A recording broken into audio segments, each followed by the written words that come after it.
yang selalu ditonton pada pertunjukan teater di daerahnya. Wayang kulit kini tampil dalam... Sebagai kesenian asli Indonesia yang berasal dari tanah Jawa, wayang kulit harus dilestarikan dan juga dikenalkan kepada anak muda tanah air. Oleh karenanya, memperingati HUT TNI ke-78, Lanut Sri Mulyono Herlambang menggelar pagelaran wayang kulit semalam suntuk di lapangan Bima Sakti.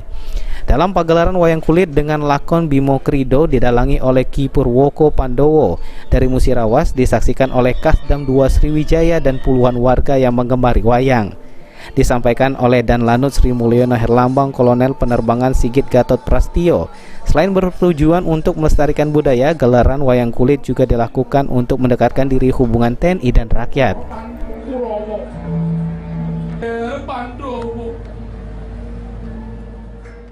Bertujuan untuk yang pertama mendekatkan antara TNI dengan masyarakat dan selalu merupakan suatu kitah yang dari lahir TNI itu memang berasal dari rakyat, dan itulah yang harus kita kembalikan.